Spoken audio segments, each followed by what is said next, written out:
Hoje tem estreia no Ver Mais. É o quadro Quarta do Amor.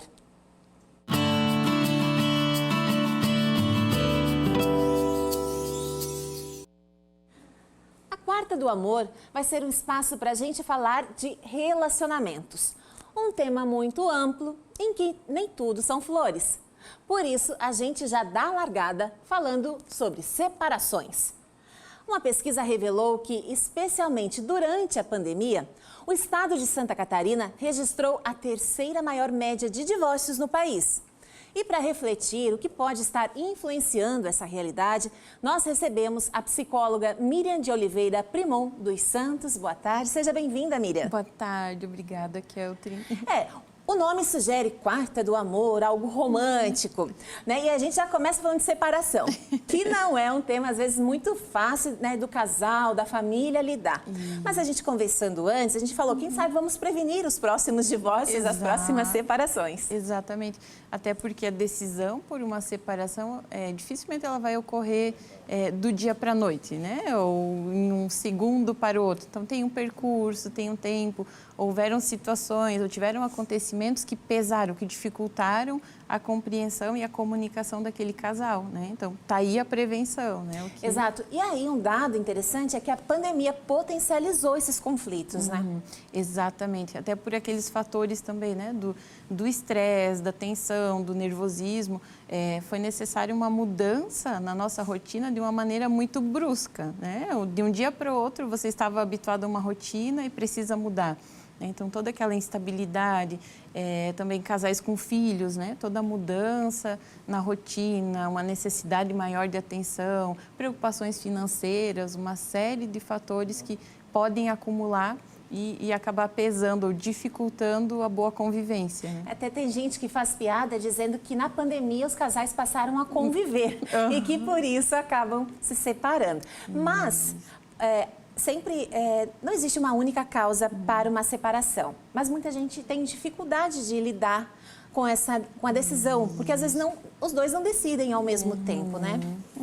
Exatamente, porque muitas vezes, e aí que entra de novo nessa essa percepção, como que está o relacionamento, quanto cada um está responsabilizado por aquilo, porque às vezes o que pode ser pesado para um, né, dos cônjuges ali, para o outro não seja, ou que o outro sinta de uma maneira mais tensa, nervosa, desrespeitosa, o outro não está se percebendo, não percebe daquela mesma forma. Às vezes um lado, né, se sente sobrecarregado. Exatamente. E o outro, né, nem tem conhecimento disso. Ou às vezes há uma desconexão do próprio casal. Exatamente. Ou aquela, sabe os memes, né? Expectativa, realidade. Eu falei isso, esperava que você fizesse tal coisa.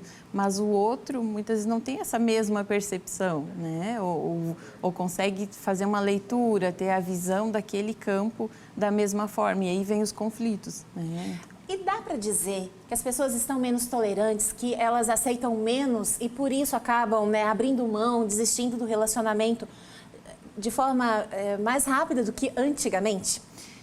Pode-se pensar que sim, né? E até tem vários autores, pesquisas sobre isso. Tem um que eu gosto muito também, que é o Bauman, que ele fala, né, sobre os relacionamentos líquidos, né?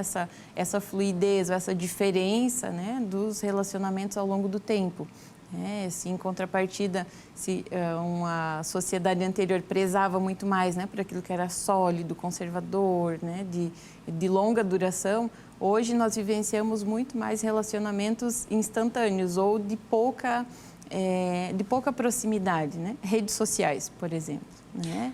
Ou que começam por aplicativos, né? Exatamente. Agora, Miriam, um tema que a gente tem ouvido muito é relacionamento tóxico. Eu terminei porque era um relacionamento tóxico. Como que a psicologia, né, define ou vê quando a pessoa pode identificar, não, isso é um relacionamento tóxico? É bem importante também essa percepção, porque a gente precisa notar uma diferença. Discussões, diferenças, isso é natural em todo relacionamento, né? Mas a partir do momento em que tem uma parte, um dos lados que é mais prejudicado ou desrespeitado, por exemplo, sempre você precisa ceder do seu ponto de vista, é você que é tomado como culpado ou culpada da situação, você que tem os seus direitos muitas vezes privados, né? Um controle, uma manipulação, uma opressão, uma limitação naquilo que você pode ou não fazer, aí já vai dando indicativos de um relacionamento tóxico, né? Ou em outras partes também, um dos lados que não assume a sua responsabilidade e sobrecarrega o outro. E isso não tem idade para se perceber, né? Não. Porque a gente pensa que o jovem sem filhos, às vezes ele pode recomeçar. Mas daqui a pouco a gente está falando com um público também que já tem, né, um vínculo muito forte, família, filhos, né? Mais de 20 anos no casamento. E aí a notícia que resolveu se separar, né? A família acaba tentando interferir, não aceitando essa decisão. Isso. Porque vem muitas vezes por uma questão também social ou de uma imagem que os outros carregam, aquele ideal, né, da família perfeita. Nossa, mas a sua família tem problemas, parecia tão perfeita. Então, esse reconhecimento, né, de enfrentar essas frustrações, de enfrentar essa realidade, eu sempre pergunto isso, né, em alguns casos, qual é o peso mais tolerável de você suportar, né, o de lidar, romper com essa condição e enfrentar a situação ou se manter em um relacionamento que é extremamente prejudicial. Essa colocação é importante. Se você puder contar, buscar um profissional, excelente. Mas como ponto de partida é fazer um questionamento, né? Um questionamento interno, até que ponto. Porque se todas as perguntas forem um não, um sim demais, algo está errado, né? Exatamente. Aí o autoconhecimento é fundamental, né? Com certeza, procurar uma ajuda é excelente, mas você também entender, né? A sua dinâmica, o que você tolera, quais são os seus limites aí. Miriam, muito obrigada pela sua presença aqui no Ver Mais. Seja muito bem-vinda. Afinal, agora é um quadro Quarta do Amor e com certeza aí a gente tem muitos temas para debater, para entender melhor os relacionamentos. Obrigada, eu que agradeço o convite.